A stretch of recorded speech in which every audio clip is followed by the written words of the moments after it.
as conservatives to get this country back on the right track and to restore America's promise. But in order to restore America's promise, we're going to need a president who keeps his or her promises to America.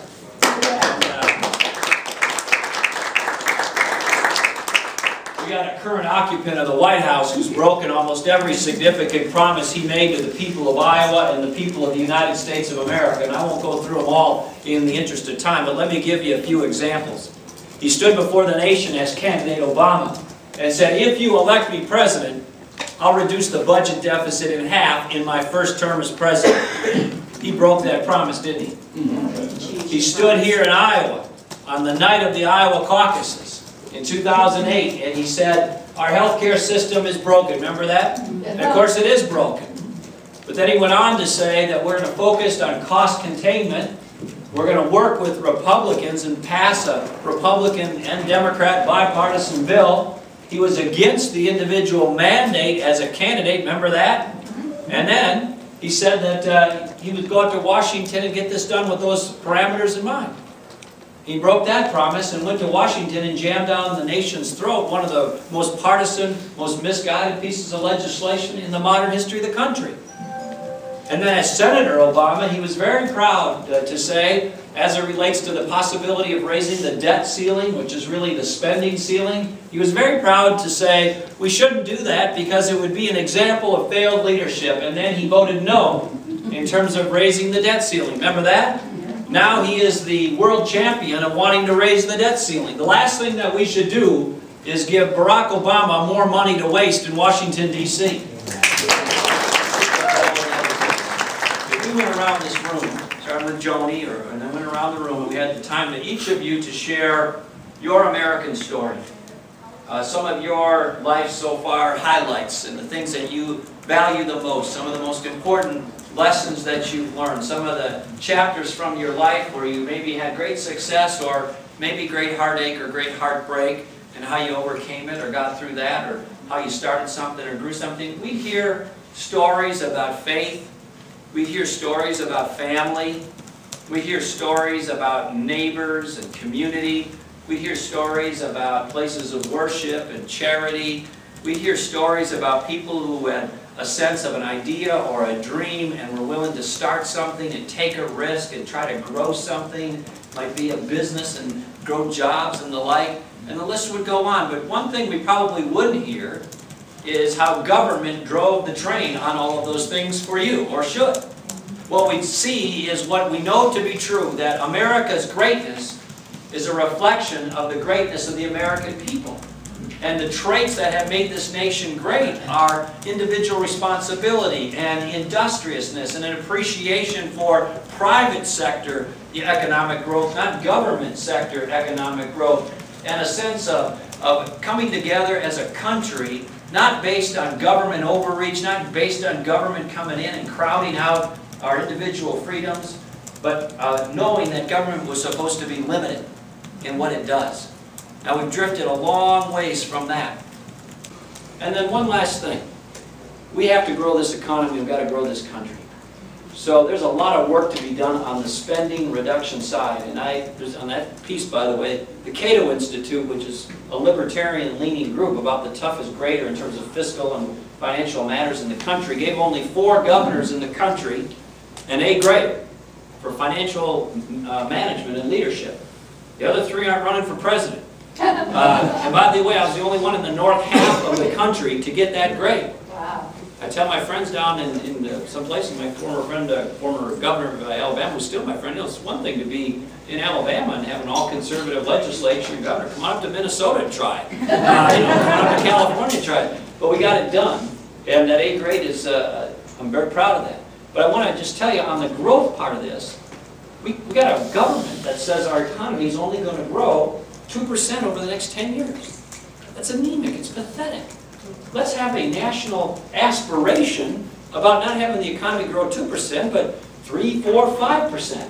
And I travel this country every day. I talk to entrepreneurs and business leaders and the like, and I've been in business myself. And what they tell me everywhere I go is the same message every day, every day. Get the government off my back. Right.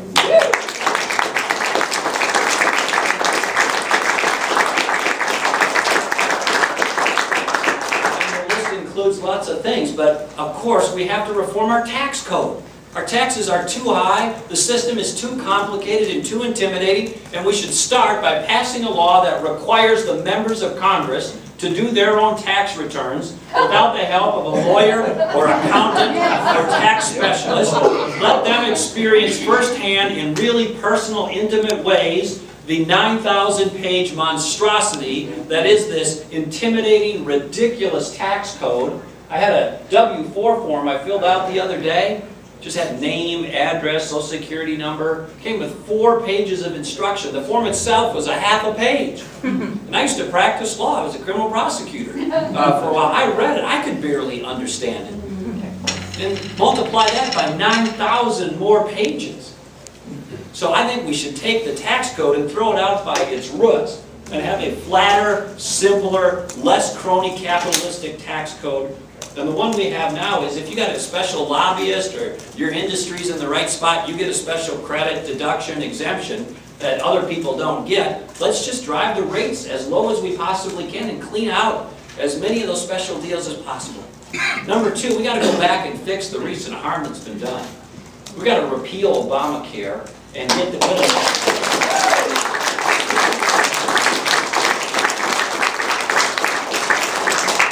They had this Dodd-Frank bill, which is intimidating a lot of our community in smaller sized banks. But you know, the housing crisis was caused in part by a crony capitalist system where members of Congress were manipulating, encouraging, and directing for political reasons these 2 mammoth government beasts called Fannie Mae and Freddie Mac, and they didn't get touched at all. So one of the root causes of the crisis, the political manipulation of these mammoth, so-called too big to fail organizations, get a free pass. They should be privatized. We shouldn't even have them in the government. Let's get that out of the government completely. Now, the last thing I want to talk to you about in terms of growth is we do have a healthcare problem. And if you want to know what's driving the main thing, not the only thing, but the main thing that is driving government budgets at all levels, at the school district level, the city level, the state level, the federal level, if you array the spending and see what category is outgrowing everything by miles and miles and miles, you know what it is? It's healthcare. It's healthcare. And so it's government paid for healthcare, government subsidized healthcare, the healthcare for the public employees at the city, the county, the university, the state, the federal government, and on down the list. And we do have a healthcare problem. But the answer is not to drag it into Washington, D.C., create a top-down, one-size or limited-size-fits-all system, have government bureaucrats and employees run it, have it have all the entrepreneurial and dynamic qualities and market qualities of the post office or Amtrak. The answer is to get people in charge and give them good information about price and quality of their health care, and then don't punish them, but give them financial incentives to make wise decisions. Always early in these races of people, there may be some more candidates who get in, and I think that's a good thing, but I like the fact that the public is, at least the Republicans have looked at the folks who ran last time, and there's not a presumed frontrunner. That gives us some time and some space to introduce ourselves to Iowa and the country. I'm not as well known as people who ran last time or who are celebrities. I'm not running as entertainer in chief. So I like the fact that it's off to a little less settled start because it gives me some time to build an organization, raise the money, and introduce ourselves to Iowa. And I like it. So it suits us well. But I don't know if other people get in the race or not, but I feel very good about our position. We're not starting in the same place as the people who ran last time, but we've got momentum, and we're making good progress.